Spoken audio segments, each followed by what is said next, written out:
vai abrir uma aula magna exatamente pensando que tem projeções apontando para um aumento de 206% nos casos de demência no Brasil.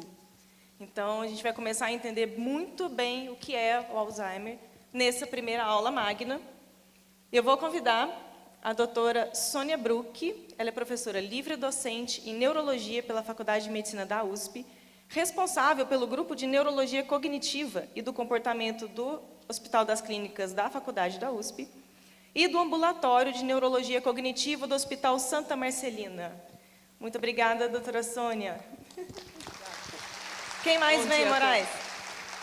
O nosso segundo painelista é alguém assim, muito renomado, é o Dr. Paulo Caramelli. Ele é médico neurologista, professor titular da Faculdade de Medicina da Universidade Federal de Minas Gerais, coordenador do conselho da The Alzheimer Association International Society. O Dr. Paulo Caramelli, por conta dos vários compromissos que ele tem Brasil afora, ele está participando nesse exato momento de um evento como esse, ele não pôde estar presente. Então, o Dr. Paulo Caramelli vai fazer a sua apresentação através de uma aula que nós vamos assistir daqui a pouco. Show. E temos a terceira participante do painel, a doutora Jerusa Smith. Ela é doutora em Ciências pelo Departamento de Neurologia do Hospital das Clínicas, Faculdade de Medicina da USP, neurologista do Grupo de Neurologia Cognitiva e do Comportamento do HC da USP, do Instituto de Infectologia Emílio Ribas e do Grupo Médico Assistencial do Hospital Israelita Albert Einstein.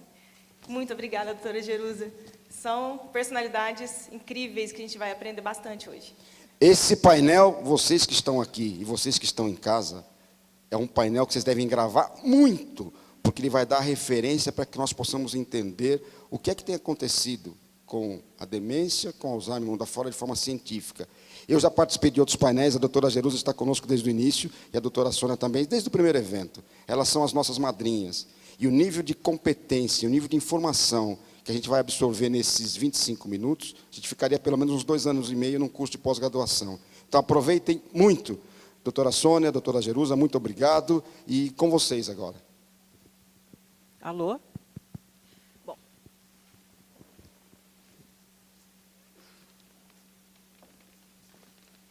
Ué, não está aparecendo. Oi? Ah, tá. Ah, então aqui não vai aparecer, não vai mudar. É isso? Ah, tem. Você pode colocar o primeiro, por favor? Bom dia a todos. Eu gostaria de agradecer a oportunidade. Eu acho que o fundamental para a gente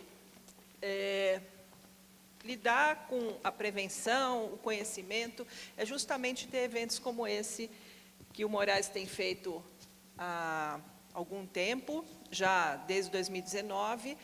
Você poderia colocar o primeiro slide, por favor, voltar? Isso. Bom, o próximo, por favor. Ah, não, eu mudo, né? Desculpa. Eu esqueci que eu estava... Bom, e eu gostaria de dizer que o Grupo de Neurologia Cognitiva e do Comportamento, lá do Hospital das Clínicas, da Faculdade de Medicina da USP, ele também está bastante envolvido nesses aspectos de educação, então a gente tem vários cursos cuja renda é revertida para nossas pesquisas. Então, nesse próximo ano de 2023, nós vamos ter cursos voltados para, especificamente, cuidadores de pessoas com demência. Então, por favor, gostaria de convidar a todos, que tiver alguém que também participe. Bom, então a gente sabe que, todo mundo sabe que o envelhecimento populacional está aumentando, né?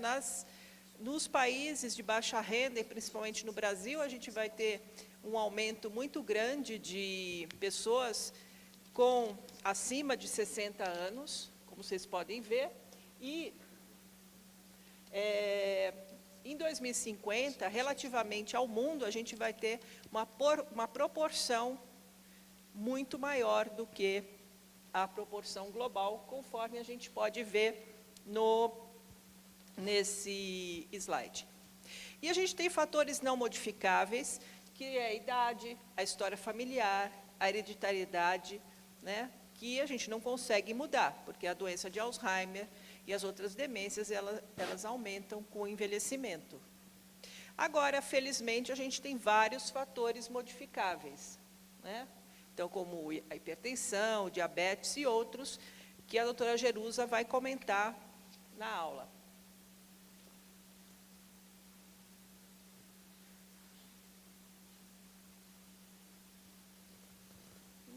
Agora mudou, enfim. Bom, e o estilo de vida também é muito importante.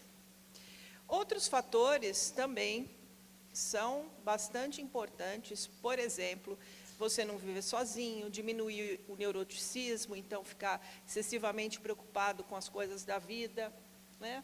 E alguns que têm sido vistos mais recentemente, que ainda estão em estudos, mas que de fato devem ser muito bons, porque a gente vê mudanças cerebrais, como, por exemplo, a meditação, né? Então, isso é bastante importante no nosso bem-estar cognitivo. Então, a gente vai ter 12 fatores modificáveis, que vão reduzir em 40% o risco de demências, e no nosso país também isso vai ser possível. Entrando propriamente dito, demência o que é? É o indivíduo ter algum comprometimento nas suas faculdades mentais, então na sua capacidade cognitiva, seja de raciocínio, seja de tomada de decisão, seja de memória, de linguagem, que vai interferir nas atividades da sua vida diária. Então, a demência é um guarda-chuva, né, em que vão ter várias etiologias para isso, várias causas, né? Então, a gente tem vários tipos de demência. A doença de Alzheimer é a principal causa de demência, numericamente, de causa degenerativa, né? Então, progressivamente, as células cerebrais vão morrendo. Mas a gente tem a demência vascular, por exemplo, demência frontotemporal, demência com corpos de Levy, enfim, uma série de causas que levam a um fenômeno comum, que é o quadro demencial. Se a gente for ver, essa é uma tabela, mas só para mostrar que entre os vários estudos brasileiros, provavelmente acima de 60 ou 65 anos, aí varia, a gente tem por volta de 12% dos indivíduos acima de 60 anos com algum tipo de demência no Brasil. Então, isso é igual a pelo menos uns 2 a 3 milhões de pessoas. Então, é bastante frequente. Isso é um problema de saúde pública, na medida que não afeta só o próprio paciente, reduzindo sua capacidade produtiva, mas também levando a custos do seu cuidado, né? Além disso, a gente tem o problema de que a família também perde a capacidade produtiva, né? Muitas vezes, muitas pessoas têm que parar de trabalhar para cuidar da pessoa que tem o quadro de demência. Bom, falando um pouquinho da história, na verdade, a doença de Alzheimer foi descrita, foi publicada em 1906, mas ela foi descrita, começou em 1901 com essa paciente que foi internada aos 51 anos em Frankfurt, na Alemanha. Então, a partir daí que tudo começou. Então, essa é uma foto da paciente, e aqui são desenhos do Alois Alzheimer, que levou o nome da doença, que é o que aconteceu no cérebro dessa paciente, né? Então, basicamente, a gente imaginava que a doença de Alzheimer, conforme eu tinha escrito, era uma demência pré-senil, então, abaixo dos 65 anos. Depois, diferente de uma demência senil, que seria numa idade mais avançada, mas depois isso foi unificado.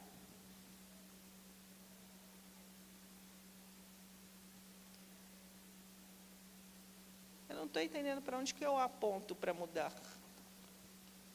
Bom, aqui. Em geral, então, a doença de Alzheimer, ela se inicia a partir dos 60 anos, né? Na maior parte das vezes, com lapsos de memória, mas podem ter outros inícios, né? Como doenças, queixas de linguagem, ou queixas na capacidade de fazer coisas seriadas, enfim. O importante que a gente tem que ter na cabeça é que isso não é normal da idade. Não existe esse negócio que o indivíduo vai envelhecer e vai ter essas coisas. Então, quando se inicia esses sintomas, tem que se procurar auxílio médico, né? Principalmente porque tem algumas outras doenças que são tratáveis, que também se iniciam da mesma forma. Então, a gente tem queixas de memória, né? Então, esquecimentos de compromissos, do local onde os objetos foram deixados, ou dificuldade de raciocínio, né?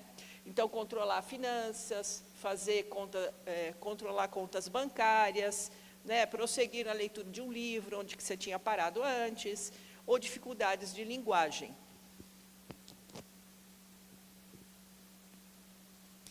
Além disso, os indivíduos podem desenvolver alteração na orientação temporal, né? Então, a pessoa fica com dificuldade para saber que dia é, né? A gente, com celular e etc., eu sempre erro o dia se eu for pensar o dia do mês. Então, a gente precisa valorizar isso, né? Porque a gente rapidamente olha no celular e, às vezes, você, no dia a dia corrido, você também não presta atenção nisso. Bom, mas isso é importante. Dificuldade em realizar, então, tarefas simples e, às vezes, uma desorientação para percorrer caminhos que já eram conhecidos, né? Então, se a gente for ver, os sintomas da doença de Alzheimer podem, não concomitantemente, não todos ao mesmo tempo, mas vão aparecendo. Então, a memória, a linguagem, a desorientação temporal, problemas com pensamento abstrato, por exemplo. Então, são todos sintomas que ocorrem. E ela é um contínuo. A gente sabe que as alterações cerebrais ocorrem 15 a 20 anos antes do início dos sintomas. Então, eu gostaria de mostrar, daria para correr esse vídeo, por favor?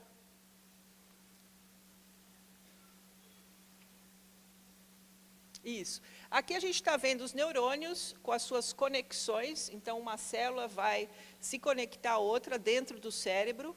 E a gente tem esses amarelos que vão correndo, que são os estímulos elétricos que vão passando de um a outro, é a comunicação que se dá, que a gente pensa, fala, memoriza, etc. Né? Com a doença de Alzheimer, você vai tendo um comprometimento progressivo disso. Aqui a gente vê uma sinapse, né, que é a comunicação entre um neurônio e outro. E, conforme o processo 15 anos antes vai se iniciando, e isso vai se alastrando pelo cérebro, a gente vai ver que vai diminuindo essas conexões. Conforme vocês estão vendo, aparecem esses chumacinhos amarelos, que é a placa amiloide, que ela é composta da substância beta-amiloide, que é importante, e o neurônio, está vendo ali, fica pretinho e acaba morrendo.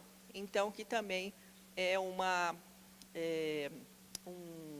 acúmulo que a gente chama de proteína tau anômala. Então, basicamente, esses dois processos, eles vão agindo no cérebro e isso vai levando aos sintomas. Próximo, que não está mudando aqui.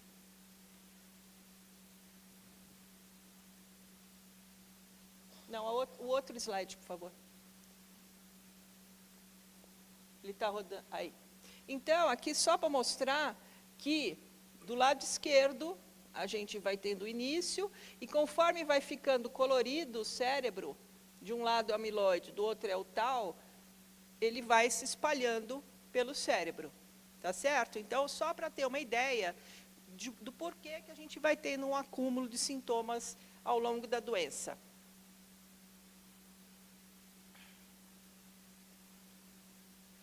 Próximo, por favor. Então, a gente vai ter um estágio pré-clínico, que pode durar décadas, que a gente não tem sintomas. Depois, a gente tem um estágio de comprometimento cognitivo leve. Oi?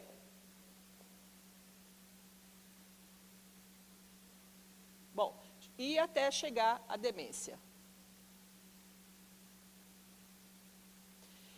E isso a gente vai vendo que existe um comprometimento progressivo no cérebro. Se vocês virem aqui nessa imagem desses dois cérebros, isso é uma ressonância magnética. Então, do lado esquerdo, a gente tem um cérebro normal e do lado direito, um cérebro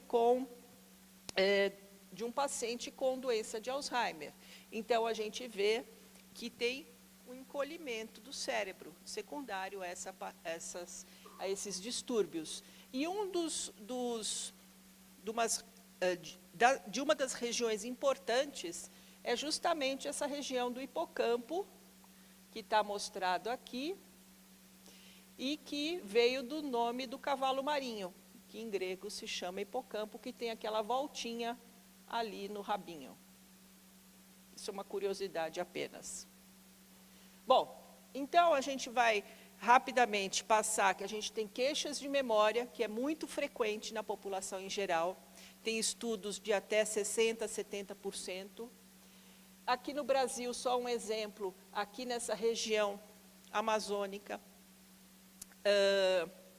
a gente viu essas pessoas e a queixa de memória estava ao redor de 70%, então é uma queixa generalizada no mundo, em qualquer ambiente.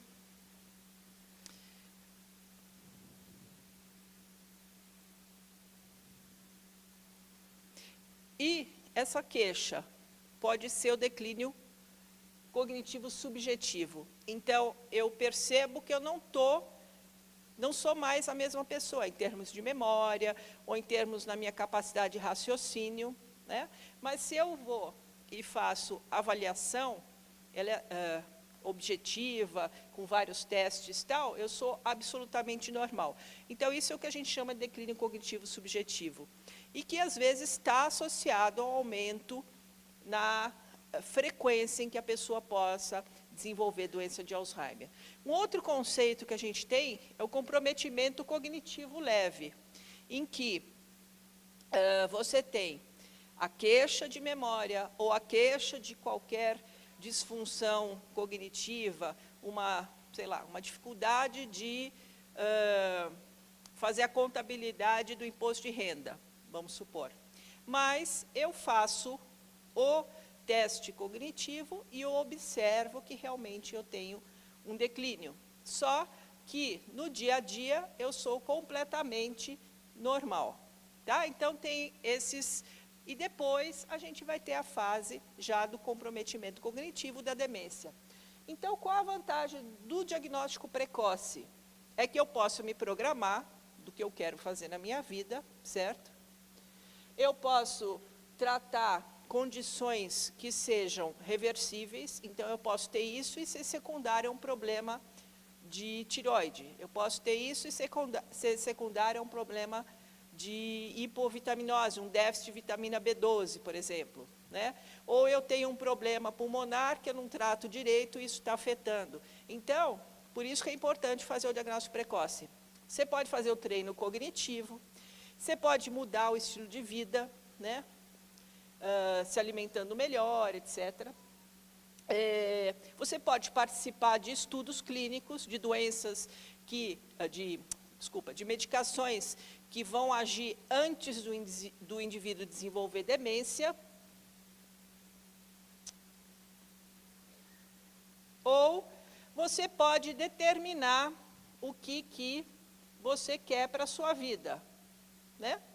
Então, é bom fazer o diagnóstico precoce, a gente tem que saber o que a gente tem desde o início. Outra coisa é que as queixas de memória são muito frequentes, então pode ser por causa de depressão, por causa de ansiedade, tem gente que tem as duas coisas juntos, é deprimido e ansioso, tem, então, como eu já comentei, o comprometimento cognitivo leve, ou ser uma queixa subjetiva.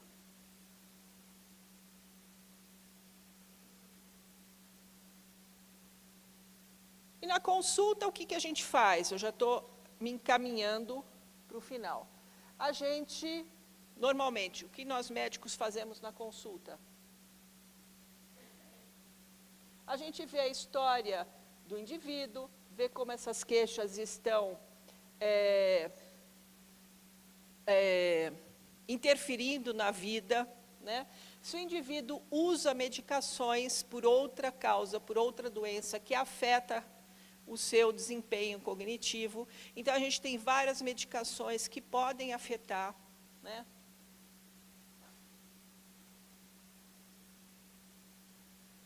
Se essa alteração se reflete na vida diária, né? E levar em consideração as queixas do acompanhante. Pessoas que convivem com a gente, né? Podem também dar a sua opinião sobre o que está acontecendo com a gente.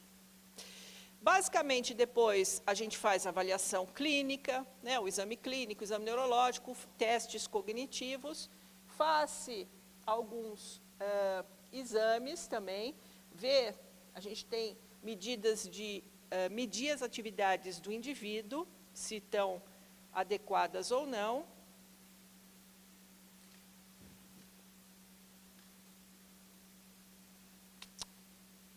Então, as atividades instrumentais da vida diária, que eu demonstro aqui, por exemplo, se a pessoa tem a capacidade de ligar a máquina de lavar roupa, ou fazer coisas no computador, ou fazer compras, enfim, né? Isso é importante. E quando o indivíduo tem um quadro de demência,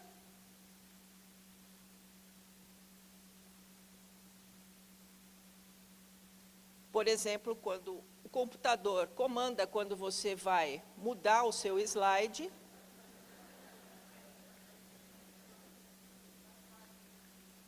a gente vai ver atividades básicas de vida diária. Então, que seria o quê? O que a gente mede quando o indivíduo já está num quadro de demência? A sua capacidade de se alimentar sozinho, de se vestir sozinho, a sua capacidade da própria higiene. Isso é muito importante, então, para a avaliação. E aí, a gente também vai fazer, então, uma investigação com exames de laboratório para afastar causas que possam levar a um comprometimento cognitivo e que são tratáveis. Fazer, obrigatoriamente, uma imagem, né, do cérebro, então, seja ressonância, seja uma tomografia, para ver se o indivíduo não teve um acidente vascular cerebral, se não tem um tumor, enfim. E depois é dado o diagnóstico, né? E aí, a partir do diagnóstico, é que vai ser feito o tratamento. E que isso vai depender de qual demência ou comprometimento cognitivo a gente tenha, né? Então, assim, eu gostaria de agradecer, gostaria de comentar duas coisas importantes. Então, uma seria procurar o auxílio médico assim que possível, né? A outra é que a gente tem esse programa, que é o Revivendo Memórias, que todos podem procurar na internet e ver se tem interesse. São visitas ao Museu do Futebol, em que são discutidas várias coisas além do futebol, coisas que aconteceram nas épocas ao longo da história. Tem também esse Revivendo Memórias online, pelo computador. São grupos que contam suas experiências, enfim. E eu gostaria de fazer, se o Moraes me permitir, uma chamada, que é um estudo que a gente está fazendo, uma pesquisa sobre memória. Então, qualquer pessoa que tenha... Atualmente, a gente está focando, se vocês conhecerem, focando em indivíduos de 0 a 4 anos de escolaridade. Então, por favor, se vocês conhecerem, eu vou dar um celular que vocês podem ligar e vai ser feito uma triagem por telefone. Então, é o 011 91 025 3003. Então, vou repetir de novo para todo mundo poder anotar. Então, é o 11 91025 3003, que vai ser muito importante que vocês possam dar essa força para a gente continuar essa pesquisa. E a outra, se vocês conhecerem indivíduos que tiveram Covid leve e que estejam com comprometimento cognitivo, acham que não estão rendendo como estavam, por favor, também pode ligar nesse telefone que a gente encaminha para outra pesquisa, que a gente está avaliando essas pessoas e oferecendo reabilitação. Muito obrigada. Obrigado, doutora Sônia. Nós vamos repetir depois esse telefone, e em especial é para aqueles que estão na cidade de São Paulo, ou Grande São Paulo. Vocês que estão Brasil afora, gostariam muito de participar da pesquisa, a não ser que venham para São Paulo em períodos aí bastante intensos da pesquisa, mas é muito aberto para as pessoas que residem em São Paulo, a Grande São Paulo. A gente vai repetir, é uma pesquisa muito interessante, tá, doutora Sônia? O nosso tempo está bastante curto, então eu vou passar para o segundo painelista. Vocês que estão aí em casa, que quiserem fazer perguntas, entrem no canal do YouTube ou entrem no Linktree da inscrição, que tem lá o local para fazer perguntas. Talvez nós não tenhamos condições, em função do tempo, de abrir para algumas perguntas aqui na plateia. Vamos avaliar como é que o nosso tempo anda. Vamos agora para o segundo painel, que é o painel do Dr. Paulo Caramelli, que é a nossa segunda aula magna.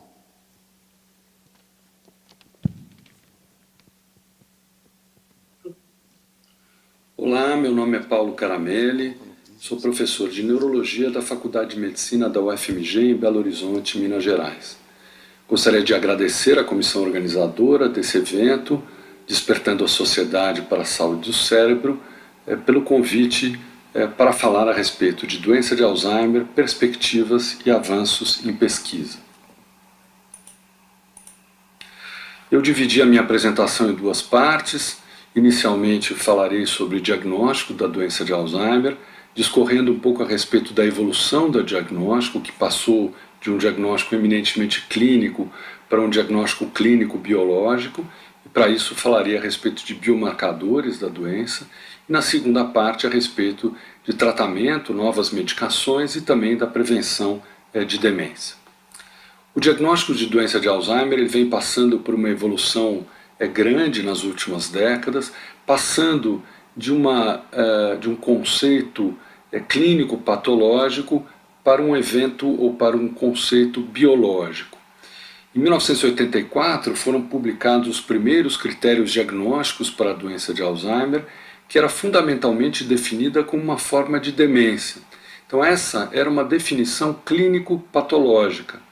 Doença de Alzheimer, causa de demência, isso identificado a partir de alterações patológicas específicas, quando o exame patológico era possível, ou mutações genéticas causadoras da doença, e o diagnóstico clínico dependendo da identificação de uma síndrome demencial e exclusão de outras doenças.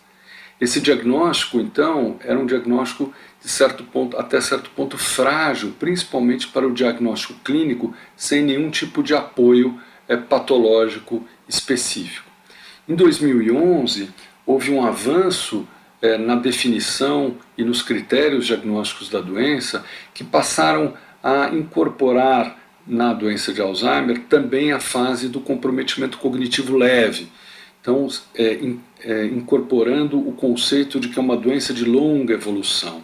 E pela primeira vez, então, surge nessa definição a possibilidade dessa síndrome clínica ser confirmada, o seu diagnóstico ser confirmado pela presença de biomarcadores, basicamente biomarcadores de amiloide e neurodegeneração.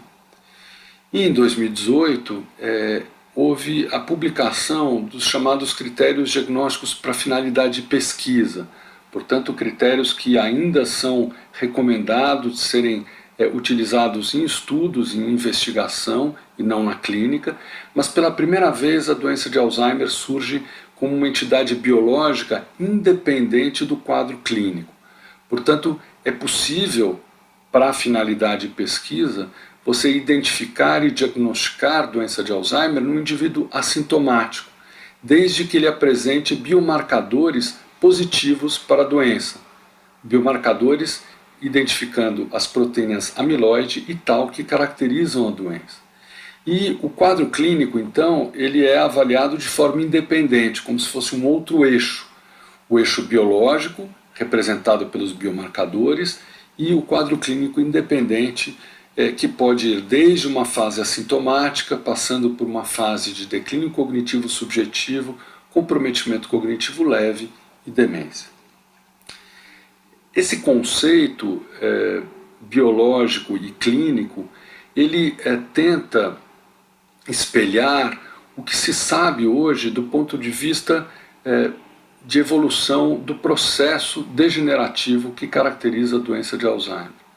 Nós sabemos que a doença, como vocês veem aqui à esquerda, ela se caracteriza pelo acúmulo dessas duas principais proteínas, amiloide e proteína tau, que formam os chamados emaranhados neurofibrilares, mas existem outros mecanismos, como mecanismos inflamatórios, deficiências de mecanismos de neurotransmissão, como por exemplo a deficiência colinérgica, que constitui a base do tratamento até hoje vigente das fases de demência da doença de Alzheimer, dentre outros. E esse processo patológico, ele é um processo de lenta evolução e que engloba uma fase pré-clínica, ou seja, em que o indivíduo não tem nenhum sintoma, uma fase de mínimos sintomas, que o indivíduo percebe mudanças no seu desempenho cognitivo, uma fase de comprometimento cognitivo leve, em que não só o indivíduo, como familiares e a avaliação médica, a avaliação clínica, detecta sintomas, e uma fase de demência, em que esses sintomas se tornam mais intensos e que ocorre uma perda progressiva da funcionalidade ou da autonomia. Essa evolução, portanto, ela é uma evolução que se inicia por mecanismos ou alterações puramente biológicas, que podem ser agrupadas ou identificadas por meio desses biomarcadores, em exames de imagem, em exames do líquor, e que são biomarcadores que identificam seja a proteína amiloide, seja a proteína tau, e também a neurodegeneração, que aqui é colocada entre parênteses por não ser algo específico da doença de Alzheimer, já que existem outras doenças neurológicas degenerativas. E como vocês veem nesse gráfico, antes da clínica surgir, aqui nessa fase verde, tanto o comprometimento cognitivo leve quanto a demência, já se passam muitos anos em que essas alterações, inicialmente positividade para biomarcadores de amiloide, posteriormente amiloide e tau, e posteriormente ainda a neurodegeneração, vão surgindo e podem ser identificadas por meio desses biomarcadores. Os biomarcadores diagnósticos da doença de Alzheimer, eles, como eu disse, vêm sendo desenvolvidos de forma cada vez mais específica e permitindo um diagnóstico mais seguro e mais precoce, mas na clínica eles devem ser usados em situações bastante especiais. Primeiro, por profissionais qualificados tanto na solicitação quanto na interpretação, e talvez em situações em que o desafio diagnóstico clínico ele é maior. Por exemplo, demências de início precoce, antes dos 65 anos. Nós sabemos que a doença de Alzheimer mais frequentemente ocorre após essa idade. Em indivíduos que têm um comprometimento cognitivo leve, ou seja, que não tenham demência, mas desde que essas pessoas queiram conhecer o resultado, e em apresentações clínicas atípicas. Por exemplo, 15% das pessoas com doença de Alzheimer não têm alterações de memória no início da doença. Então, essas apresentações clínicas representam um diagnóstico diferencial mais complexo, e os biomarcadores podem auxiliar e proporcionar maior segurança diagnóstica. Como é que é a situação desses biomarcadores do ponto de vista de sua disponibilidade no Brasil? Os biomarcadores de degeneração cerebral, ou neurodegeneração, fundamentalmente ressonância magnética e o PET com FDG, o PET metabólico, são os mais utilizados, embora disponíveis fundamentalmente em alguns centros de pesquisa ou na medicina privada, em instituições privadas. Biomarcadores diagnósticos de amiloide e tau são pouco disponíveis. Os biomarcadores de amiloide e tau no líquor são feitos em alguns centros de pesquisa, e esse é um exame também oferecido por alguns laboratórios privados. O PET amiloide ainda é restrito a 2 centros universitários, mas a expectativa é que nos próximos meses alguns laboratórios privados ou clínicas privadas tenham os biomarcadores, os exames para serem oferecidos na prática clínica, não no SUS, né, novamente na medicina privada, e o PET-TAU ainda não é realizado no país, né. Então, esse é o cenário atual. É claro que isso muda rapidamente, mas o que eu acho importante enfatizar é que os biomarcadores eles precisam se tornar mais disponíveis, principalmente devem ter um custo acessível, portanto, que isso possa ser feito ou seja acessível a uma população maior e que sejam preferencialmente não invasivos. E os biomarcadores no sangue, ou mais especificamente no plasma, têm ganhado força nos últimos anos, principalmente na pesquisa, mas é importante salientar que eles não são validados para uso clínico e devem se constituir, no futuro próximo, como medidas válidas para um rastreio inicial, ou seja, na identificação de pessoas que podem fazer um exame mais aprofundado com biomarcadores no líquor ou mesmo em exames de PET.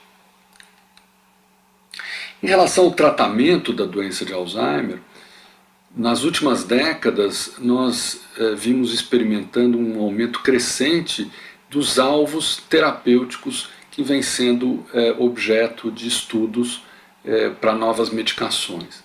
Então essa figura ela procura resumir um pouco esses alvos terapêuticos que vão desde as proteínas amiloide e tal fosforilada, que eu já mencionei, mas também medicações que atuam em sinapses, né, nas comunicações entre as células neuronais, mecanismos inflamatórios, além de outros mecanismos. E aqui nos outros é importante lembrar que existem diversos estudos que investigam medicações já aprovadas para outras doenças e que tentam ser reposicionadas para o tratamento da doença de Alzheimer em função do seu mecanismo de ação. Dessas medicações, eu gostaria de salientar uma delas, que é uma medicação que ganhou bastante evidência no último ano, em função de ter sido aprovada pelo FDA nos Estados Unidos, que é uma medicação que tem como alvo terapêutico a proteína beta-amiloide. Ela é uma forma de imunoterapia, um anticorpo anti-amiloide. Essa medicação, chamada de aducanumab, ela inicialmente no estudo inicial, no estudo de fase 1B, publicado em 2016, ela se mostrou bastante efetiva, como vocês veem aqui ao lado esquerdo dessa figura, no início do estudo e ao final de um ano de tratamento. Os indivíduos que receberam placebo ou doses crescentes dessa medicação, as pessoas tratadas com a medicação, e principalmente nas doses mais elevadas, tiveram uma redução bastante significativa dos depósitos de proteína amiloide, aqui visualizados pelo PET amiloide. Então, o vermelho aqui indica os depósitos dessa proteína, e vocês verificam que ao final de um ano, a maior parte desses depósitos ela desapareceu. E numa análise exploratória de efetividade, os investigadores observaram uma diminuição da progressão dos sintomas ao final de um ano. Bom, esses resultados foram capa de uma das principais revistas científicas do mundo e motivaram então a realização de estudos maiores, com amostras e números bastante maiores de pessoas, que são os estudos de fase 3. Foram feitos 2 estudos multicêntricos, envolvendo 20 países, 348 centros, com pessoas com comprometimento cognitivo leve ou demência leve da doença de Alzheimer, confirmado por exame de PET amiloide. Esse estudo ele durou 18 meses e foram utilizadas diferentes medidas de eficácia, uma escala de avaliação cognitiva e funcional e medidas secundárias com testes cognitivos e testes funcionais. Entretanto, numa análise que foi feita no meio do estudo, se entendeu que havia pouca chance do tratamento atingir eficácia ao final de 18 meses, de modo que o estudo foi interrompido antes do seu final, nessa análise interina. Então a publicação que foi feita há poucos meses, ela não engloba a totalidade de pacientes planejada para os 2 estudos. E o que ocorreu com os resultados disponíveis para análise? Um dos estudos foi positivo, que é esse primeiro estudo, que vocês veem que tanto na medida de eficácia primária, que é essa chamada escala CDR, quanto em 3 medidas de eficácia secundária, houve melhora ou uma diferença superior para o tratamento com alta dose da medicação em relação ao placebo. Então a medicação condicionou um alentecimento, uma redução da velocidade de progressão dos sintomas. No entanto, no segundo estudo, não houve nenhuma diferença entre os grupos de tratamento, seja com alta dose, com baixa dose, em relação ao placebo. Portanto, um resultado divergente entre os 2 estudos. Um aspecto importante é que o tratamento com aducanumab ele não é isento de riscos. Então, basicamente, 2 grandes eventos adversos ou efeitos colaterais mais importantes devem ser lembrados, que são o edema e hemorragia, sangramentos. O edema ele ocorreu em 35% das pessoas que receberam a dose mais elevada da medicação e em 43% de indivíduos que tinham uma determinada característica genética, que é comum na doença de Alzheimer. Enquanto a hemorragia ocorreu em 20%. Portanto, é uma incidência de eventos adversos elevada. A despeito dessas questões de segurança e da divergência de eficácia entre os 2 estudos, o FDA nos Estados Unidos decidiu aprovar em junho de 2021 essa medicação de forma acelerada e essa decisão foi bastante controversa. Como vocês veem aqui nessa imagem, tanto revistas científicas como a mídia em geral, como por exemplo aqui o New York Times, criticaram bastante a aprovação dessa medicação pelo FDA, em função dos resultados, da sua eficácia não ser confirmada de forma inequívoca, em função da segurança e em função do preço. Então, por que tanta controvérsia? Né? Os resultados, como eu mencionei, dos 2 estudos foram conflitantes, né? E é importante lembrar que o FDA ele contrariou recomendações do seu comitê consultivo, né? Ele envolveu 11 especialistas para avaliarem esses resultados que foram contrários a essa aprovação. E lembrando que a Anvisa, aqui no Brasil, e a agência europeia indeferiram o registro. É importante lembrar que há problemas de segurança, como essas taxas elevadas de edema e de hemorragia. Há uma questão também da representatividade étnica nesses 2 estudos, em que a grande maioria dos indivíduos eram brancos, portanto não há muitos dados de eficácia e segurança em outras populações, e um preço inicialmente proposto muito elevado de $56 mil por ano e que depois foi reduzido à metade. Mas o principal é a questão de você ter um efeito biológico, ou seja, não há dúvida que a medicação retira os depósitos de proteína beta-amiloide do cérebro, mas sem um efeito clínico claro e positivo identificado nos 2 estudos. De modo que o tratamento, embora ainda haja outras medicações sendo testadas, o próprio aducanumab sendo objeto de novos estudos, as medicações elas ainda estão distantes da realidade clínica e possivelmente ao surgirem terão um preço bastante elevado. Desse modo ganha uma relevância bastante grande o tópico da prevenção de demência. E eu queria salientar aqui 3 aspectos que eu acho fundamentais em relação a esse tema. Primeiro, que nem todos os indivíduos desenvolvem demência. Há muitos indivíduos idosos que permanecem cognitivamente intactos mesmo em idades elevadas. Segundo, que os sintomas de demência, como nós mencionamos aqui para a doença de Alzheimer, como eu comentei com vocês, eles surgem 15 anos depois do início do processo patológico. E finalmente, o comprometimento cognitivo em idosos, ele geralmente não se deve apenas a uma doença. A doença de Alzheimer é sim a causa mais frequente de demência, mas ela geralmente se acompanha de doença vascular ou de outras formas de degeneração cerebral. Isso pode ser visto nesse estudo feito por colegas do Banco de Cérebros da USP, em São Paulo, em que vocês têm aqui os indivíduos com demência, que estão aqui nessa coluna maior ou igual a 1, e vocês veem que doença de Alzheimer, que é o cinza pura, ela perfaz uma pequena parte dos casos de demência. E você tem um grande número de indivíduos com doença vascular cerebral, com outras doenças degenerativas, e principalmente em combinação, perfazendo a maior parte dos casos de demência, e esse é um dado também observado em outros países.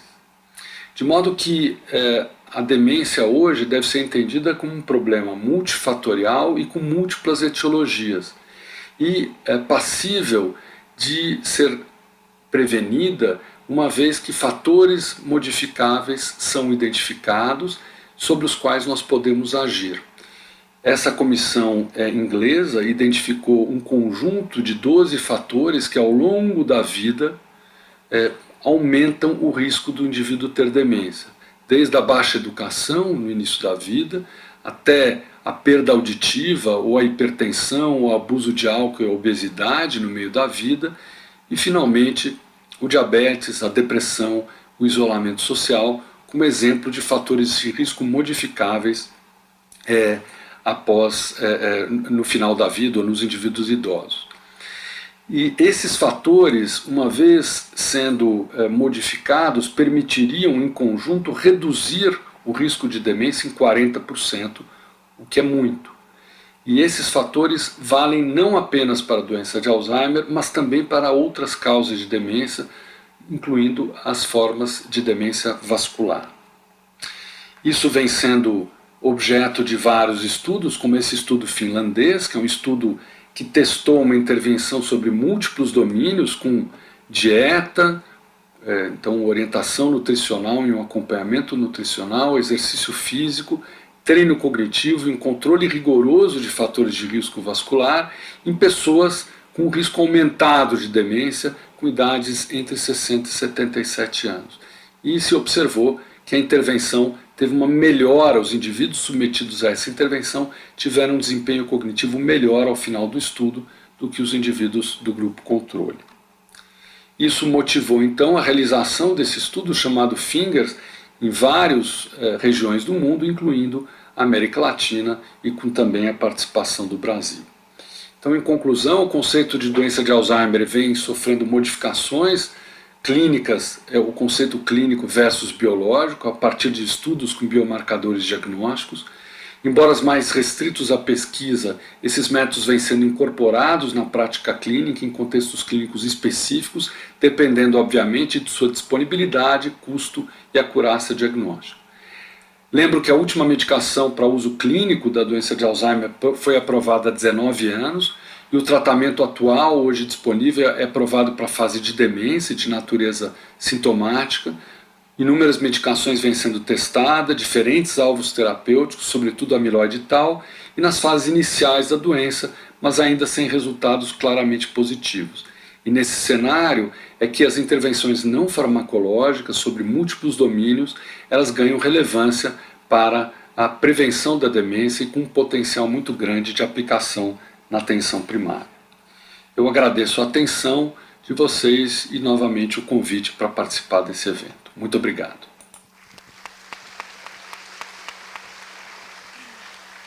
Que aula, hein, pessoal?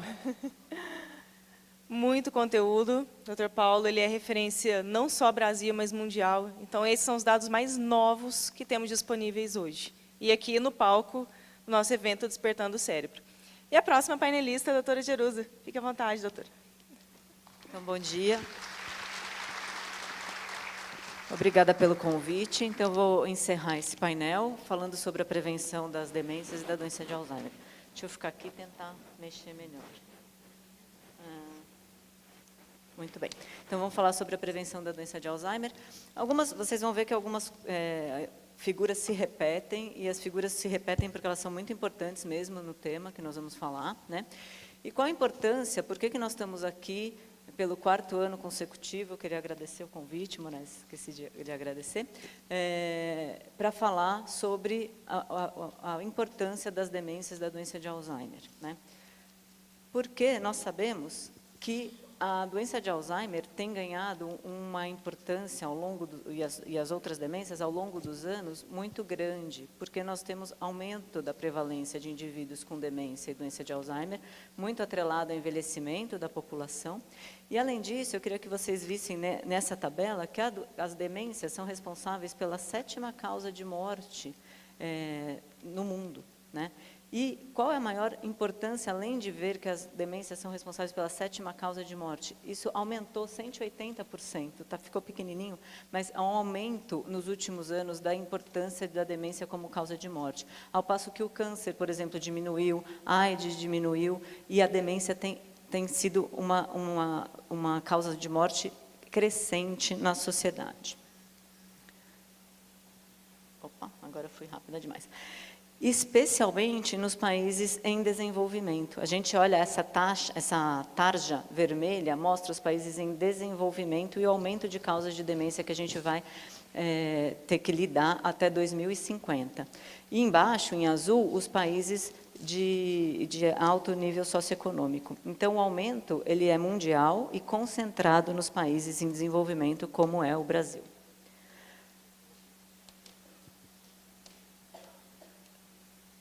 Nesse mapa, a gente pode observar, de uma outra forma, a representação deste aumento dos casos de demência e doença de Alzheimer com projeção para 2050. O Brasil está em amarelo, um amarelo claro, que significa um aumento de 220% a 240% dos casos de demência entre 2019 e 2050. O que está em azul, de novo, é um aumento menor. Então, a gente observa que amarelo e vermelho é o maior aumento, são países realmente de baixa renda ou em países em desenvolvimento. E isso torna realmente a demência um problema de saúde pública, uma vez que o indivíduo perde a sua autonomia, o indivíduo perde o seu papel primário na sociedade, muitas vezes outros membros da família também para cuidar desse paciente. As mulheres têm mais demência e doença de Alzheimer do que os homens. E aqui a gente observa também que a projeção de aumento de prevalência ela é maior nas mulheres do que nos homens. Então, no final, em 2050, a projeção é que a gente tenha mais mulheres e um aumento proporcional maior de mulheres acometidas pela doença de Alzheimer, pelas demências. E no Brasil?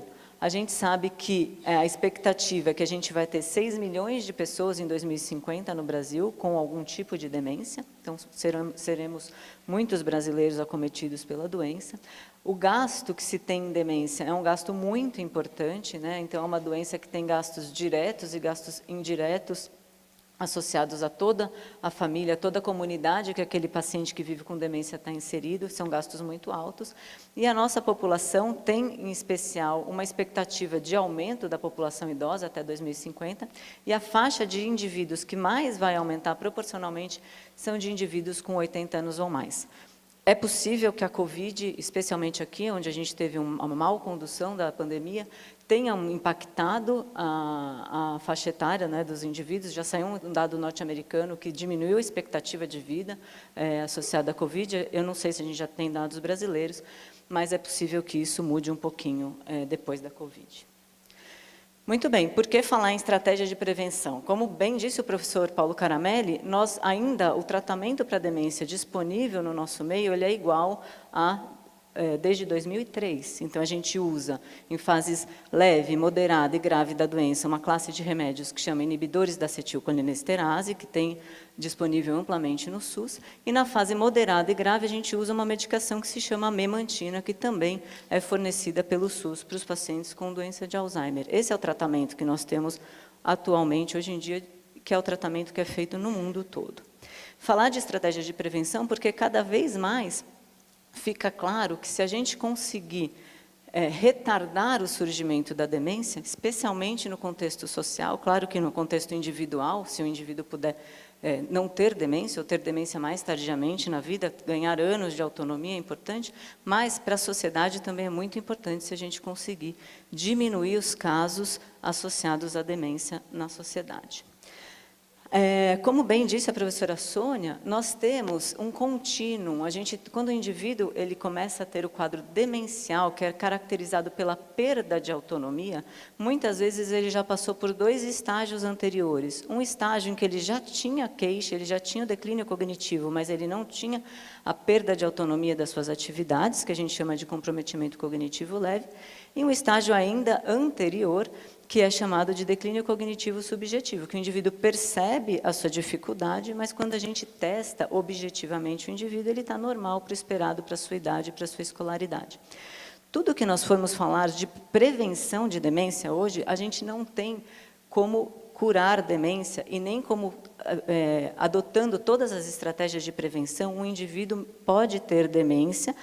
O nosso objetivo é que a gente postergue o início dos sintomas, que a gente mande para frente o início dos sintomas, que eu tentei desenhar aqui para vocês, que a gente tente fazer com que essa curva vá mais para frente, que eu tenha comprometimento cognitivo leve 10 anos depois do que eu teria se eu não tivesse adotado as estratégias de prevenção, que eu tenha demência 10 anos depois do que eu teria se eu não tivesse adotado as estratégias de prevenção. Então, a gente não consegue curar. Com as estratégias de prevenção, a gente não consegue que o indivíduo não vá ter, mas que a gente retarde, que a gente mande lá para frente. Ao invés de o indivíduo perder a autonomia aos 70 anos, se ele puder perder a autonomia aos 80 anos, ele ganhou 10 anos aí de vida melhor, de qualidade de vida. Quais são os fatores de risco? Então, os fatores de risco a gente divide, como já disse a professora Sônia, em não modificáveis e modificáveis. Os não modificáveis a gente não tem como atuar da forma preventiva. Então, as mulheres têm mais demência que os homens, e a idade é o principal fator de risco associado ao desenvolvimento de demência. Infelizmente, a gente não tem como não envelhecer, e essa tabela mostra que a cada 5 anos, depois dos 65 anos de idade, a prevalência de demência dobra naquela faixa etária. Então, indivíduos com 65 a 69 anos têm 1,6% de prevalência. Próximo grupo etário, 70 a 74, eu tenho o dobro de prevalência. E assim sucessivamente, de forma que, depois dos 85 anos, 40% dos indivíduos, aproximadamente, vai ter demência.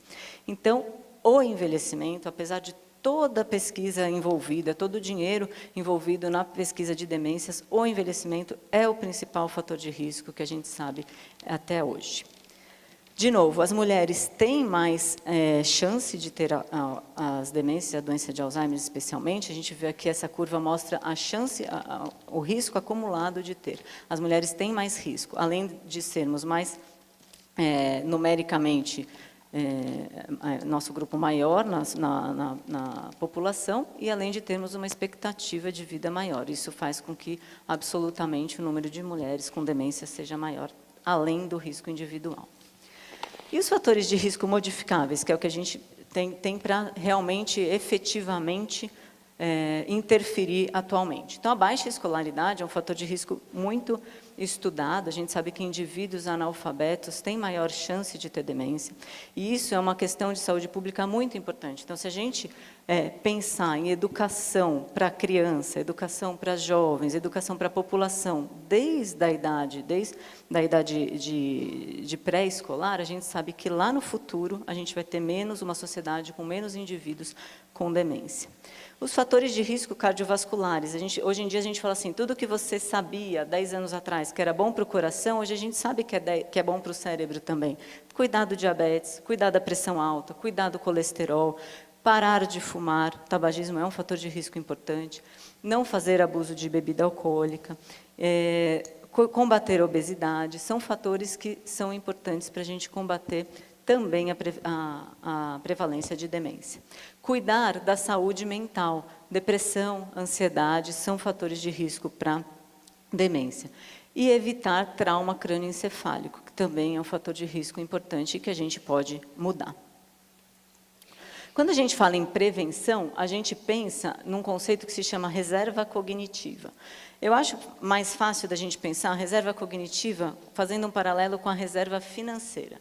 Então, se eu puder fazer uma poupança, um investimento para o futuro, que eu vou ter um gasto inesperado, como é que a gente pensa? A gente pensa em fazer uma reserva de sinapses. A gente pensa em aumentar, se vocês lembrarem do vídeo, aquela comunicação entre os neurônios ao longo da nossa vida inteira, para que se na hora, aquele depósito das proteínas, proteína amiloide, a proteína tal, se eu, infelizmente, for ter no meu cérebro, que isso a gente não consegue ainda interferir, que eu tenha mais reserva de sinapse, para demorar de ter o problema clínico, de ter a falta de memória, de ter, então, a perda de autonomia.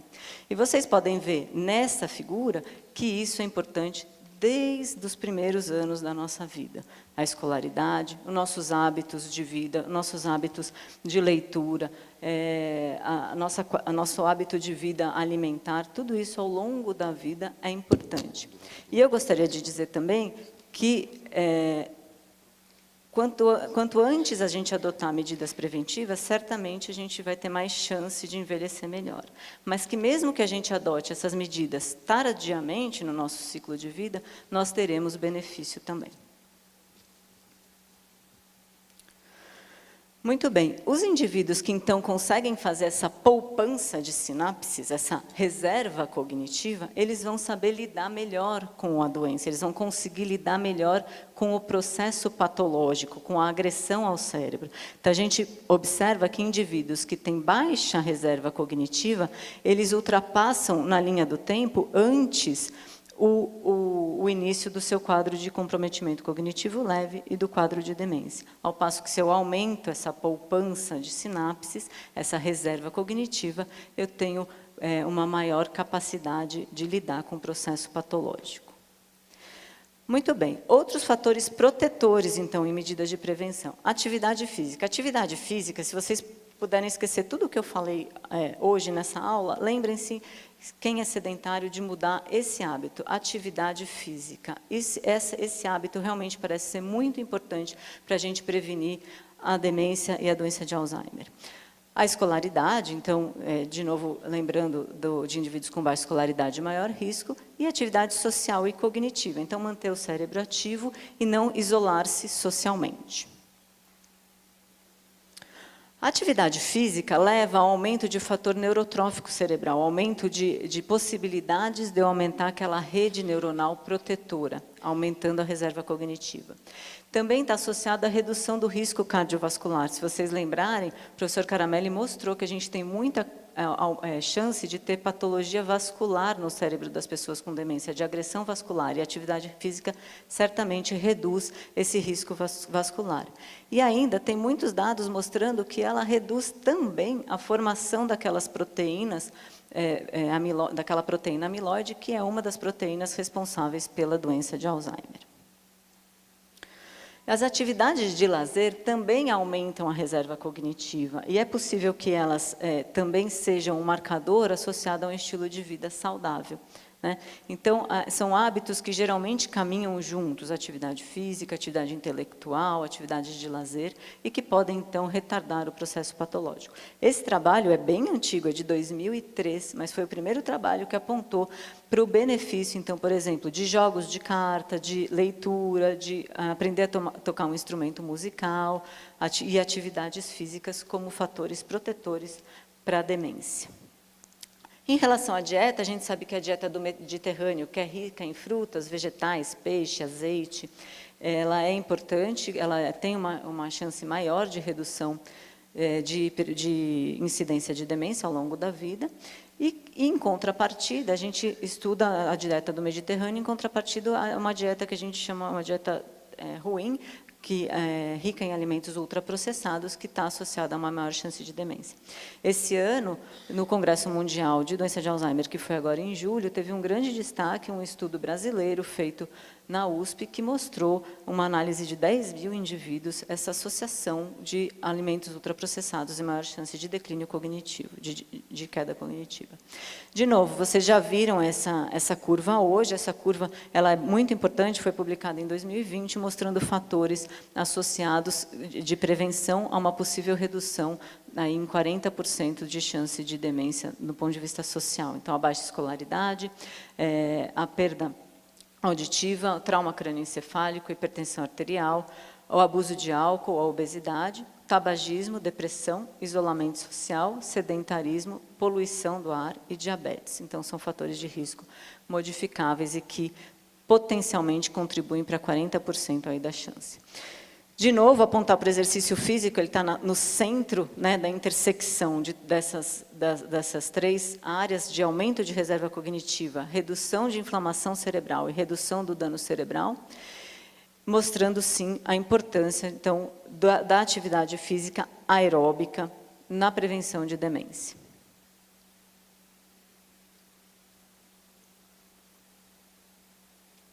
Estava tudo dando certo até agora.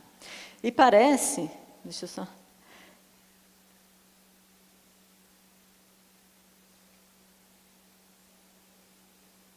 E parece que isso não é importante só para os humanos. Então, tem a atividade física, desculpa. Tem dados, esse dado é desse ano, mostrando que os cachorros que são fisicamente ativos têm um risco 6,47 vezes menor. Os inativos têm um risco 6,47 vezes maior de ter um quadro de declínio cognitivo canino, que é assim que é chamado. Então, mostrando que você pode, inclusive, se você tiver um cachorro, você e ele se beneficiarem das corridas matinais ou das caminhadas matinais. Aqui, de novo, uma outra forma de representar a importância da prevenção ao longo da vida do indivíduo. Então, a gente vê que desde a infância até outros fatores associados aí à vida adulta jovem e também ao idoso, lembrando, de novo, que são fatores que a gente tem que se preocupar ao longo de todo o ciclo de vida do indivíduo. O professor Paulo Caramelli também falou do estudo Finger. O estudo Finger, a importância dele é que ele reúne indivíduos de 60 a 77 anos de idade, indivíduos que estão com uma reserva cognitiva, com um desempenho cognitivo mediano ou um pouco aquém do esperado para a idade, então um leve declínio cognitivo, e que envolve indivíduos com fatores de risco cardiovasculares, indivíduos com colesterol mal controlado, com hipertensão, com algum tipo de fator de risco diabético, com algum tipo de fator de risco cardiovascular associado. E esse estudo, então, como o professor Paulo Caramelli mostrou, ele começou na Finlândia, ele se expandiu ao longo, pelo mundo todo, inclusive aqui na América Latina. Foi motivo... Opa! Será que dá para voltar o final 2 do slide, por favor?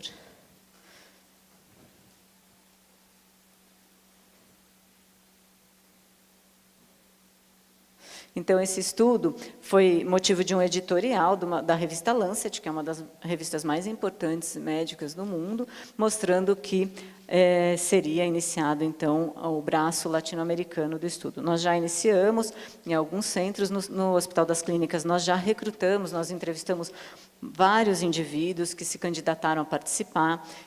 Como todo protocolo clínico, existem critérios de inclusão e de exclusão, então não basta a gente querer entrar num protocolo clínico, a gente tem que preencher esses critérios. Isso é muito difícil na pesquisa. De 4 que a gente entrevista, muitas vezes apenas 1 vai entrar, por exemplo, no estudo. A gente acabou a nossa fase de recrutamento e agora os indivíduos vão ser divididos em um grupo que vai fazer atividade física regular, ter mudanças dietéticas, ter um treino cognitivo, e o outro grupo que vai ter uma intervenção menos aprofundada, e a gente espera observar, como o estudo finlandês observou, uma melhora no desempenho cognitivo nos indivíduos que fizerem, então, essas alterações pertinentes do estudo.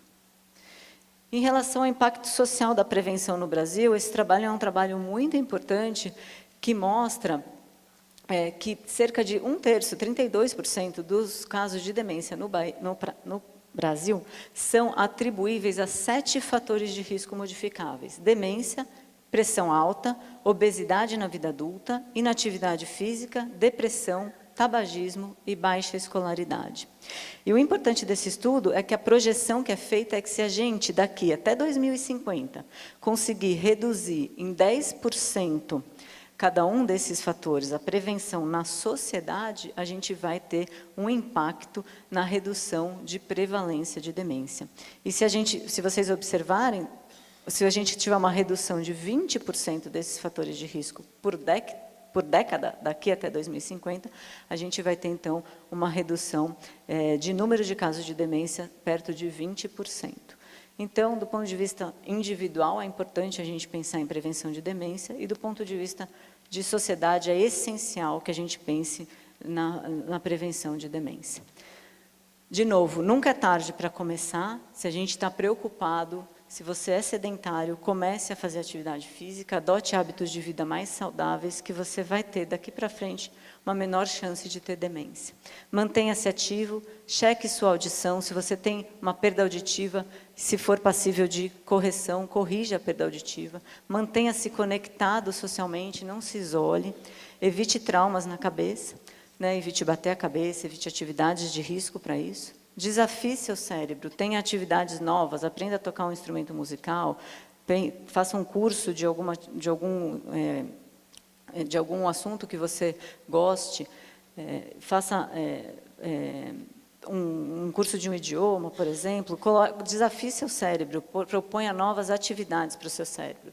Tenha uma dieta saudável e cuide do seu coração. Agradeço, então, a atenção de vocês e o convite para dar essa aula. Muito bem. Bem, doutora Jerusa, doutora Sônia Bruck e o doutor Paulo Caramelli, que aqui está. Vocês que estão aí nos acompanhando online, viram a profundidade dessa aula. Nós que estamos presentes, por isso que nós chamamos essa aula de aula magna. É uma aula que vai nos dar a possibilidade, durante o dia, tratar das várias temáticas que aqui serão apresentadas.